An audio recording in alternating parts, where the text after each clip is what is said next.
5장 12절에서 19절의 말씀입니다. 12절부터 19장까지 교독하시겠습니다. 그리스도께서 죽은 자 가운데서 다시 살아나셨다 전파되었거늘 너희 중에 어떤 사람들은 어찌하여 죽은 자 가운데서 부활이 없다 하느냐. 만일 죽은 자의 부활이 없으면 그리스도도 다시 살아나지 못하였으리라. 그리스도께서 만일 다시 살아나지 못하셨으면 우리가 전파하는 것도 헛것이요 또 너희 믿음도 헛것이며 또 우리가 하나님의 거짓 증인으로서 발견되리니 우리가 하나님이 그리스도를 다시 살리셨다 증인하셨음이라. 만일 죽은 자가 다시 살아나는 일이 없으면 하나님이 그리스도를 다시 살리지 아니하였으리라. 만일 죽은 자가 다시 살아나는 일이 없으면 그리스도도 다시 살아나신 일이 없을 터이요. 그래서 다시 살아나신 일이 없으면 너희 믿음도 헛것이고 너희가 여전히 죄 가운데 있을 것이요 또한 그리스도 안에서 잠자는 자도 망하였으리니. 함께요. 만일 그리스도 안에서 우리가 바라는 것이 다만 이 세상 삶뿐이면 모든 사람이 가운데 우리가 더욱 불쌍한 자니라. 우리가 더욱 불쌍한 자니라. 아멘. 결론부터 말씀을 드리면 우리가 불쌍한 자가 아니다 이 얘기십니다. 제가 결론을 맺음하는데 좀 많이 약해서 미리 결론부터 말씀을 드리고, 이 세상 사람 중에서 가장 불쌍한 자가 그리스도인이라면 저는 과연 어떤 마음으로 지금 여기 서 있을 수 있겠나 하는 것입니다. 여러분들, 우리가 가장 행복한 자이신 것을 믿으시기 바랍니다. 가장 불행한 자의 가장 반대되는 이야기를 제가 했습니다.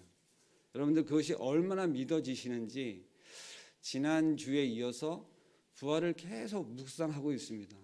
과연 부활을 경험한 자, 부활하신 예수님을 직접 보고 그것을 할렐루야 찬양하며 주님이 내 앞에 계셨다가 지금 부활 승천하셔서 가셨다면 내가 그 이후의 삶, 어떤 삶을 내가 지금 살고 있는가. 사실 예수님이 부활하신 지가 이제 며칠 아직 안 되신 상황인데, 주로 따지면 이제 몇 주째 지나가는 거죠. 그래서 이제 2주가 지나간 거지만 이미 우리들의 입술 속에서 부활절이라든가 부활의 찬양은 지금 하지는 않습니다. 이미 이제 절기가 지났다, 그렇게 생각하실 수가 있는 것이죠.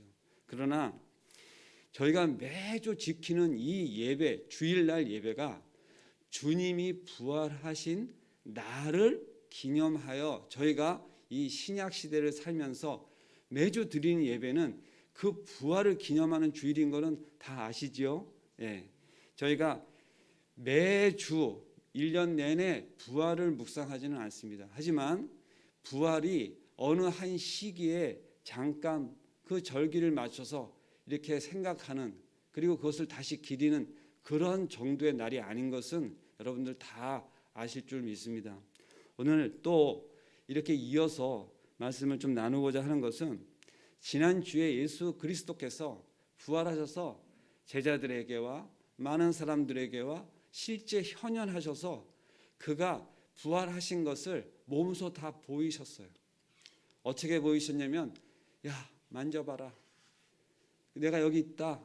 그리고 실제로 그것을 체험하도록 우리의 미련함과 우리의 이 의심 많은 것을 불쌍히 여기셔서 나타나셔서 다 보이셨습니다.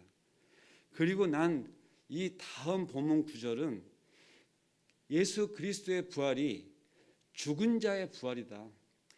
지난주에는 말씀대로 성경대로 죽으셨다가 성경대로 살아나신 것이 얼마나 중요한 것인가에 대해서 제 부족한 입술을 가지고 이야기하였지만, 오늘은 또 이어서 뭐냐면 그의 현현하시고 부활하시고 이 지금 모든 것 가운데 우리가 알고 있는 것이, 과연 이 죽은 자, 우리가 지금 다 죽는 것에 대해서 여러분들 이해함과 인정하지 않으시는 분은 없을 거예요. 한 사람이 태어나서 살다가 죽는 거는 그건 기정된 사실이고 누구도 피해갈 수 없는 것인 것에 대하여 그 모든 사람들이 다 인정하는 것인데, 이 시대의 이 고린도 지역에도 믿는다 하지만 부활에 대해서는 믿지 않는, 무슨 이런 것은 말도 안 된다 이렇게 막 논하고, 이제 시대적으로 보면 예수님이 부활하시고 20여 년 지난 시기에 이 고린도 지역에 쓴 성경 말씀 가운데 지금 논박되고 있는 거예요. 그런 과정에서 가정법을 써서 사도 바울은 만약에 이러이러하였다면 그렇지 않았을 것이다 하는 가정법을 써서 지금 우리 본문을 같이 교독한 내용 중에서 여러분들이 한번 탁 보시면 13절에 만일 죽은 자의 부활이 없으면 이렇게 이야기했습니다. 자, 여러분들 전주에 이어서 예수님이 부활하셨죠? 아멘이시죠? 그렇다면 그런 게도 우리가 다 인정한데도 불구하고 만일 죽은 자의 부활이 없으면 이란 예수 그리스도의 부활마저도 이어서 그리스도도 다시 살아나지 못하였으리라 이렇게 얘기된 겁니다. 여러분들 이미 부활하신 예수님도 아니야 그러면은 이렇게 이야기하는 것이기 때문에 뭘 얘기하고 하는 거냐 하면 죽은 자의 부활이 있다 이겁니다. 예수님이 부활하심으로 우리의 부활도 있다 이 얘기를 역으로 지금 하고 있는 거예요. 가정법을 써서. 이어서 또 14절에 보면 그리스도께서 만일 다시 살아나지 못하셨으면, 이어서 똑같은 말이죠. 우리가 전파하는 것도 헛것이요 이렇게 이야기하는 겁니다. 여러분들 이 첫 번째 그리스도도 다시 살아나지 못하였으리라 이렇게 얘기하면서 강하게 우리들로 하여금 어필을 하고, 그 다음에 또 이어서 우리가 전파한다고 하지만 지금 사도 바울이 성경 말씀 속에서 전파하고 있는 이 복음이 뭐라고요? 헛것이다 이렇게 이야기하고 있는 것입니다. 그러면서 또 우리의 마음 가운데 있는 이 믿음의 경지, 실제 이해함이나 설사 보지 못하였다 하더라도 우리가 믿는 믿음으로 얻은 구원에 대하여 또 이어서 믿음도 헛것이다 이렇게 얘기하는 것입니다. 자, 구구절절이 실제 사실과 반대적인 것으로 나가지만 보였던 것을 우리가 아니라고 얘기하면은 아니 내가 그거는 본 거야. 그러나 그 다음 거는 실제 뭔가 마음에서 헷갈릴 수 있는 마음의 부분이기도 하고 어떤 우리가 증거함의 부분이기도 하지만은 실제 이것을 하나로 다 놓고 7가지에 걸쳐서 이야기하고 있는 것입니다. 지금 보시면 세 번째로 말씀한 것이 믿음도 헛것이다 이렇게 얘기합니다. 여러분들 우리의 스스로에게 마음 가운데 한번 계속 이런 마음이 들 때가 있어요. 그것은 어떠한 것이냐, 내 믿음이 정말 좋아요. 그래서 실제 믿음 가운데 나는 그것을 절대 의심하는 일도 없어. 그런데 실제 그게 상황 가운데 어떠한 상황 가운데 그것이 얼마나 나로 하여금 그것을 역동케 하는가, 이런 것에 대하여 지난 부활을 놓고 이제 몇 주간에 걸쳐서 이야기를 하는 중에 상황 가운데 내가 그것이 얼마나 나에게 도전이 되고 실제 힘이 되는가에 대해서 한번 이야기하는 시간이기도 합니다. 우리는 순간순간 몸이 아프고요. 또 실제 나의 어떠한 상황 가운데 내 믿음이 흔들릴 때가 있습니다. 그것이 실제로는 겉으로 표가 나는 사람은 호들갑스럽기도 하고 뭔가 옆에 사람들하고 불안함을 조성하기도 하지만 정말 중요한 게 뭐냐면 드러나는 것보다 내 마음 가운데 요동치고 있는 것이 사실상은 드러나지는 않고 있지만 이 안에서 뭔가 가라앉거나 우울하거나 또 실제 눌리거나 하는 중에 참 믿는 자로서 우리가 흔히 얘기하면 참 장로된 직분에 있거든지 권사된 직분에 있든지 하물며 목사인 자도 아니면은 그보다 더한 신앙생활을 경주하는 자들도 어떠한 상황 가운데 흔들리는 믿음이 있는 것이에요. 그럴 때 저는 이 신앙의 공동체 가운데 그것을 경주해 가는, 그것을 싸워가는 믿음의 경주 가운데 공동체가 얼마나 중요한 것에 대해서 제가 지난 신앙생활 한 것을 놓고 정말로 가슴에 제가 체험적인 걸 갖고 이 올라올 때마다 그것을 이야기하곤 합니다. 여러분들 새벽에 올라오셔서 이렇게 기도하실 수 있는 것이 나 혼자서 집에서 충분히 기도하실 수 있는 공간이 있음에도 불구하고 또 그리고 그렇게 새벽 기도로 인도하는 곳이 많이 있어요. 근데 중요한 것은 이 자리에 올라와서 이렇게 함께 말씀을 나누고 하면서 지금 좌우에 정말 많은 분들이 와서 같이 기도를 하고 있는 거예요. 이것이 이 공동체적으로 예수님께서 우리에게 주시고자 했던 것입니다. 여러분들 얼마나 신앙생활을 이 세상 가운데 믿음의 사람으로 내가 여기 그리스도인이야 라고 하면서 다니면서 그러한 것을 삶으로 드러내면서 살아가기 얼마나 힘든 세상입니까? 손가락질을 받기도 합니다. 어느 시점에는 참 최근에 코로나가 이렇게 막 600~700명을 넘나들고 있는 이 시기에도 최근에 교회는 이슈화되지 않고 있어요. 다행이기도 합니다. 그런데 지난 1년 전에 이렇게 보면 교회만 준비를 잘하고 교회만 단속을 잘하면 모든 게 해결될 것 같이 그렇게 단속하던 시기도 있었어요. 지금 저는 이렇게 같이 모여서 그래도 정해진 인원을 룰을 지켜야 되고 여러 가지 제한된 상황이지만 함께 기도회를 할 수 있는 것이 얼마나 감사한지 모르겠습니다. 제가 정말 아무도 없는 정말 자리에서 저기 있는 카메라만 보고 새벽 기도회를 인도를 하는 어떤 기간이 있었어요. 짧은 시간이었습니다. 목사님을 대신하여 한 시간이었습니다. 얼마나 어려움이 있었는지 모릅니다. 기도회가 잘 안 되는 거예요. 그 시간에 저는 어떻게 보면은 지금 이 믿음도 헛것이요 전파하는 것도 헛것이요 하는 이런 시험에 들고 있는 아마 시간이었지 않았나 싶습니다. 아무도 안 계시는 이 성전 가운데에서도 새벽 기도회를 할 수 있는 것이고 혼자서 충분히 말씀을 나누고 묵상을 할 수 있습니다. 그럼에도 불구하고 사실 지켜보는 눈길이 있는 것이 저는 오히려 부끄럽기도 하고 하지만 중요한 건 뭐예요? 그 가운데 지금 저를 위해서 기도하고 이 새벽 기도회를 위해서 기도하고 함께 이렇게 힘을 합쳐서 기도회를 하고 있는 것을 저는 지금 이 서서 제가 몸은 지금 이렇게 좀 불안한 가운데 있지만 모르겠지만 여러분들의 지금 이러한 시간들이 저에게 큰 힘이 되고 있는 겁니다. 아무도 없는 시간에 기도회를 이렇게 인도했었을 저의 모습을 생각을 해보면 지금 저는 그에 반대적으로 아주 힘이 나요. 여러분들이 올라오셔서 이렇게 기도하시는 이 시간에 그렇게 힘이 납니다. 감사드립니다. 이어서 말씀을 이어가면 저희가 또 우리 하나님의 거짓 증인으로 발견되리니 이렇게 이야기합니다. 여러분들 하나님의 거짓 증인이라 그러면 지금 무엇을 얘기하면 하나님을 증거하는 것에서도 거짓이라 얘기를 하는 것입니다.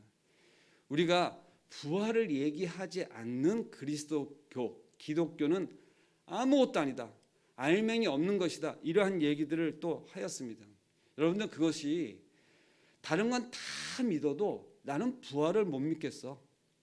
성경 말씀에 다 기록되어 있어도 나는 그것 때문에 믿는 거 아니야. 다른 거 다 믿는다니까. 이렇게 얘기하는 사람이 누군가가 있다면 그는 지금 우리가 성경 말씀을 읽으면서 마지막 구절의 본문 말씀에 나왔던 것처럼 가장 불쌍한 자입니다. 결론부터 이야기하는 것이지만 얼마나 그것이 불쌍하면 세상 가운데서도 그렇고 불쌍한 자 중에서 가장 불쌍한 자다. 이렇게 이야기하고 있는 것입니다.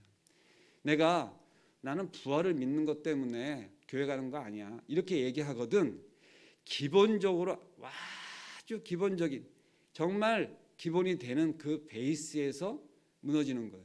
근데 예수님께서 베드로에게 얘기한 것처럼 교회를 어디에 세우신다고요? 그 믿음의 반석 위에 세운다고 하였습니다. 여러분들 그 믿음의 반석이 없는 거예요. 우리가 부활을 소망한다고 하는 것은 뭐예요? 내가 죽어서 잠자는 자와 같은 상태에서 예수님이 부활하신 것을 믿음으로 우리도 부활을 하게 되는 것에 대해서 예수님이 열어놓으신 길을 나는 괜찮아 이렇게 얘기하는 거예요. 그게 괜찮은 것이 아니라 가장 불쌍한 자이다고 성경은 말씀하고 계십니다. 여러분들 부활이 믿음에서 우리가 얼만큼 그 믿음의 지금의 경주에 나갈 수 있느냐 하면 실제 생활 가운데 살아가는 중에 내가 얼마나 지금 상황 가운데 지금의 어떤 형편이나 상황이나 나한테 처해진 어떠한 것들로 나의 어떤 그런 요동치는 신앙이 아니라 저 사람은 무엇 때문에 저렇게 즐거운가, 내가 볼 적에는 기쁜 게 하나도 없을 것 같은 사람이 늘 밝고 삶에 힘이 있고 그 뭐 보면은 정말 뭐 참 봐도 이렇게 우리가 봤을 때 쯧쯧 이렇게 할 만한데 보면 그의 어떠한 것이 늘 담대하고 어떤 삶 가운데 뭔가 다른 것이 있는 거예요. 그게 신앙 안에 만약에 우리의 어떠한 그런 뭐 얘기하자면 믿음이 좋다 나쁘다 이렇게 얘기할 때 좋은 거라면 여러분도 그것이 실제 삶 가운데 제가 아까 얘기한 것처럼 드러나지 않더라도 내 마음에 늘 바라볼 수 있잖아요. 늘 기도하면 내 상태를 볼 수 있습니다. 내가 왜 지금 이렇게 허전한가? 내가 왜 믿음이 이렇게 지금 내 마음이 어떻게 이렇게 우울한가? 이런 걸 볼 때 그것을 놓고 척도로 삼으시면서 저 같은 경우에는 감사함이 떨어지면 기도합니다. 내 마음 가운데 얼마나 감사할 게 많은가 이렇게 되뇌기 시작하면 새도 없이 나와요. 이래서 감사하고 저래서 감사하고 나의 가정이나 나의 자녀나 나의 교회나 나의 모든 형편 가운데 있는 것들 하나씩 하나씩 감사할 것들이 찾으면 수도 없이 나옵니다.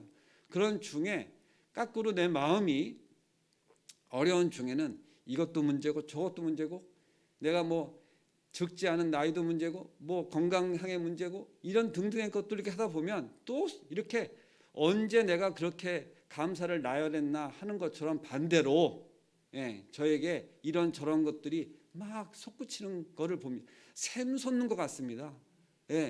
그걸 내가 틀어 막지 않으면 실질적으로 막 터져 나오는 것이에요. 여러분들 우리가 왜 날마다 말씀을 이게 상고하면서 기도의 자리로 가야 되느냐 하는 것을 얘기해 보면 우리는 가만히 대비두면 세상 가운데로 가기가 너무 쉬운 이 세상 가운데 살아갑니다. 여러분들 순간 집에 지금 아마 주거 형태가 엘리베이터 이렇게 아파트 주거 하세요? 그러면 엘리베이터가 섰어요.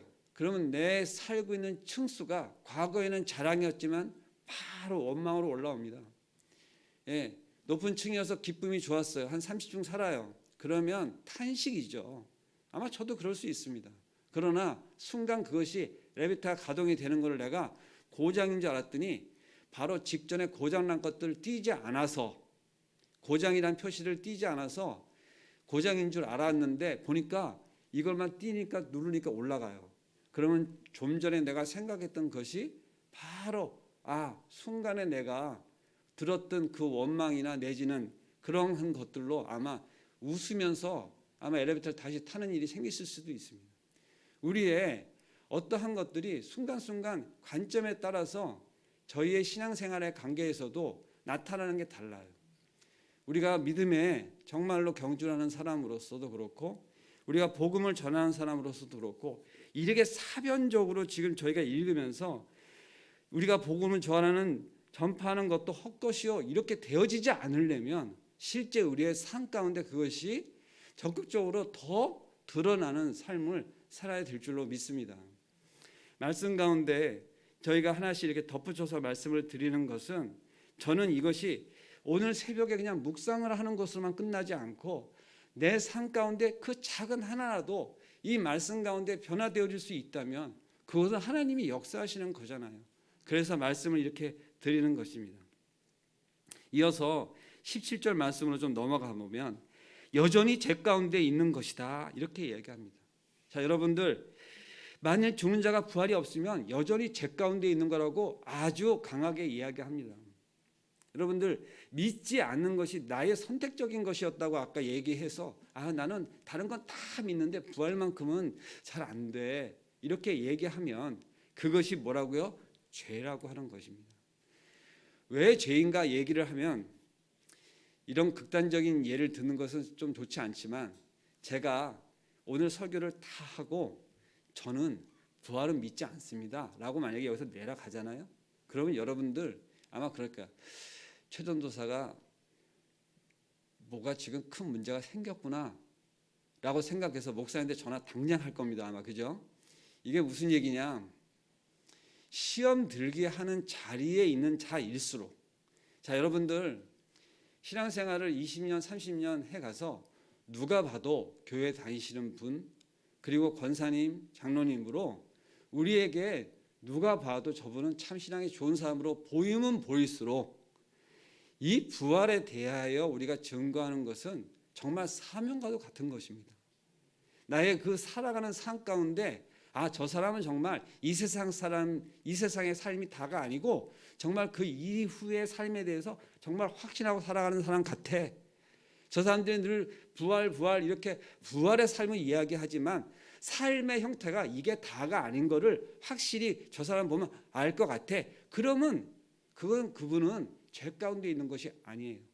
그런데 실제적으로 믿는다 하면서 살아가는데 그리고 그런 가정에 누가 봐도 신앙인으로 보여지는 그게 유명 목사든지 아니면 더한 그런 형편에 있는 사람이 날마다 다른 건 다 믿는데 난 그것만큼은 아직 믿어지지 않는다 그러면 그분은 지금 어디에 가야 돼요? 기도의 자리로 가야 되는 것이죠. 그 마음 가운데 가장 밑 베이스에 돼야 되는 부분으로 가야 된다 이겁니다. 이것이 죄 가운데 있는 것이라고 하는 게 뭐냐면 제가 당장 그 발설하는 한마디로 인해요 죄 가운데 간다고 하는 것을 예를 들어서 말씀을 드렸습니다. 자, 그리스도 안에 잠자는 자라는 표현을 합니다. 우리가 성경 말씀 가운데 그가 잔다. 예수님이 자는 자를 일으키듯이 이렇게 살리신 우리의 나사로의 사건과 많은 그런 예수님이 실제 죽은 자 가운데 살리셨을 때의 표현을 이게 지금 예를 들어서 말씀하고 있는 것입니다. 우리가 실제 지금 하나님 믿으면서 돌아가신 분들, 우리의 친지들, 우리의 부모들 많이 계세요. 자, 그분들을 향해서 우리가 장사 지를 때 어떻게 했냐면 엄마, 아버지 제가 곧 따라갈게요. 이렇게 여러분들 혹시 보내는 일로 그분들을 보내었다면 지금 이러한 성경 말씀 가운데 이것이 잠자는 자에 대하여 망하였다 이 표현에 대해서 우리가 실제 와 닿는 메시지입니다. 여러분들 내가 먼저 가 있을게 내가 곧 따라갈게 이러한 대화를 나눌 수 있는 성도 간의 대화가 있으시길 바라고 실제 그것이 어떠한 형편의 죽음을 앞두고 있는 교우 간의 그런 대화를 할 수 있다면 그것은 참 부활의 삶을 살아가는 실제 죽어서의 부활을 믿는 믿음 가운데 서로가 교통하는 그런 시간들인 것이에요. 그래서 저는 실제 결혼식에는 안 가도 제가 꼭 찾아봐야 되겠다 생각하는 조사나 상가에는 가는 입장입니다. 그 자리에 가서 기도합니다. 이 상을 통해서 이 유가족들에게 무엇을 전할 것인가. 사실은 그 가운데 우리가 다시 만난다. 여러분들 정말 살아가는 삶 가운데 저희들이 다시 만나요. 오늘 이 안에서 같이 신앙생활 할 뿐만 아니라 우리가 지금 이 안에서는 서로가 반목을 하고 서로가 어떠한 형편에 있는지는 모르지만 실제 우리가 다 신앙 안에서 하나님께서 구원하셔서 우리로 하여금 정말로 부활케 하신다면 우리는 부활 후에 다 만나서 서로가 서로를 이렇게 알아볼 수 있을 정도의 그런 경험치와 관계성을 가지고 알게 됩니다. 여러분들 그것이 얼마나 때로는 두려운 말씀인가 저는 한 번씩 생각을 해보면 정말로 어떤 질문 앞에 놓여졌을 때 영원히 함께할 사람이라는 거예요. 영원히 함께할 사람 앞에서 우리의 마음 가운데 그의 불편함이 있거나 그에게 관계해서 어떤 억하심정이 있거나 그에게 관계해서 어떠한 같이 하고 싶다는 마음이 있거든. 그도 부활하고 나도 부활한다고 하는 그 하나님의 은혜 가운데 정말 내려놔야 할 것이 뭐예요? 그에 대한 내 감정을 정말 미리서 정리해야 된다고 하는 마음이 앞섭니다. 그렇게 미워한 자하고 천국에서 같이 있을 수 없다는 거죠. 용서하지 않고 되어지는 일이 없지 않습니까? 우리가 오늘도 사도신경을 이렇게 읊조리고 예배를 드리지만 날마다 우리가 기도하는 주기도문 가운데 첫 번째가 뭡니까? 용서하지 않으면 안 되는 것이 있는 거죠. 그래서 우리의 관계 안에서 실제 부활의 삶을 산다고 하는 것은 내가 용서할 자가 없으면 용서할 자가 없다, 그런 얘기도 됩니다. 내가 용서하지 못할 자가 없다. 이거 쉽지 않은 이야기죠. 저도 호불호가 있는 사람입니다. 저한테 해코지라는 사람을 사실 저도 이렇게 받아들이기 어려운 사람입니다. 그럼에도 불구하고 이러한 신앙 가운데 한 번씩 정말 저한테 도전이 되는 것은 제가 어떻게 해야 되겠느냐, 내 문제로 가지고 와서 기도하고 그것을 다스려내지 않으면 정말 안 되는 그러한 자리에도 왔고, 그런 신앙의 마음으로 늘 경주를 합니다. 끝으로 이제 한 가지, 이 불쌍하다고 하는 것에 대하여 제가 저를 놓고 한번 생각을 해봤습니다. 이 불쌍한 자야, 이렇게 하나님이 나한테 아유 이 불쌍한 자야 그런다면 정말 불쌍하구나, 이런 생각이 들었습니다. 주일날 쉬지도 않고 하루 종일 교회 일을 합니다.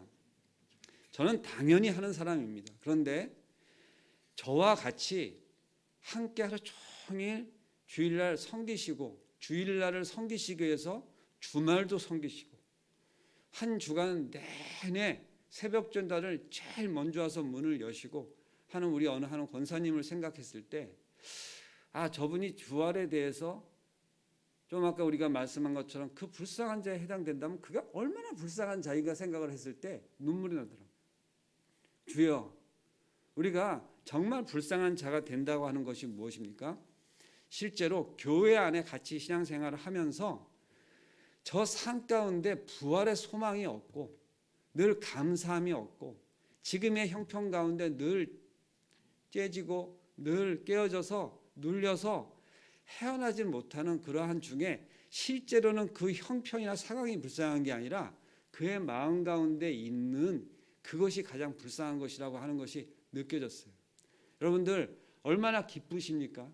저는 지금 이제 3주차로 넘어오는 이 부활의 소망을 가지고 정말로 이제 우리가 정말로 부활의 첫 열매인가 이렇게 얘기했을 때 열매다운가, 내가 얼마나 열매다운 모습으로 지금 여기 섰는가, 나부터 이렇게 생각을 해봤을 때 내가 불쌍한 자가 되어져서는 정말 안 되겠는데, 누군가에게 저 사람은 교회를 다닌다고 하고 이제는 그뿐만 아니라 신학을 한다고 하고 그뿐만 아니라 이제 교회에서 전도사로 사역을 맡겨져서 약물 위해서 기도하는 자로 교회를 섬기는 자로 세워졌는데 저 삶은 어떻게 저렇게 맨날 감사함이 없고 저렇게 그런가 하면은 거기에 이어붙은 게 뭐예요? 불쌍한 자. 바라봤을 때 정말 행복해 보이고 기쁨이고 저의 삶 가운데 감사가 있고 저의 삶을 본받고 싶고 한 것이 아니라 쯧쯧 불쌍한 자로 보여진다면 그것이 하나님 앞에 얼마나 죄스러운가, 얼마나 복음의 전파를 하는 자로서 자격이 부족한가, 이런 거를 생각을 했을 때 나의 삶 가운데 그것을 한번 도전해 보는 그런 시간이었습니다. 이제 시간이 되어서 저희가 이야기를 마무리할 텐데, 오늘도 저희가 오늘 부활에 대하여 정말 죽은 자 가운데서 우리로 하여금 이렇게 전해져 오는 이 마음 가운데 정말 내가 불쌍한 자인가 아니면은 정말 행복한 자인가, 최소한 인간적인 삶 가운데서는 그렇다 못할지라도 하나님이 보시기에 우리가 하나님 안에서, 주 안에서, 교회 안에서, 이렇게 신앙 안에서는 내가 얼마나 정말 기쁘고 감사한 자인가를 다시금 이렇게 상고하는 시간이 되었으면 좋겠습니다. 기도하겠습니다. 사랑과 은혜가 충만하신 하나님 아버지, 감사합니다. 형편과 상황은 녹록지 않고 저의 마음 가운데도 어려울 때가 있지만 아버지의 부활의 삶을 살아가며 또 그것을 소망으로 알고 달려가며 이렇게 신앙 안에서 기도할 수 있고 찬양할 수 있으며 복음을 전파할 수 있어서 감사를 드립니다. 아버지, 이것이 저의 사변적인 것이 아니라 삶으로 나타나게 하시고 그 가운데 영광되게 하시고 우리의 모든 삶의 지경 가운데 부활의 삶을 살아갈 수 있도록, 감사의 삶을 살아갈 수 있도록 저희를 지켜 주시옵소서. 감사할 때 예수님의 이름으로 기도드리옵나이다. 이제 각자 기도하시면서 가실 터인데, 오늘도 저희가 이제 주여 한번 이렇게 큰 소리로 외치시면서 기도할 때에 주변에 병환 중에 있으신 분, 또 큰 병실애로 아리를 하고 있으신 분들이 계시거든. 그분들을 위해서 그 마음 가운데 그것을 놓치지 않도록, 그 부활의 소망을 놓치지 않도록. 몸이 아픈 거 사실이에요. 정말로 아파요. 그러면은 그 위로할 때 그 마음을 위로하시고 격려하시면서 정말 그것을 푯대를 놓치지 않도록 더 기도해 주시는 시간이 되었으면 좋겠습니다. 기도하시겠습니다. 주여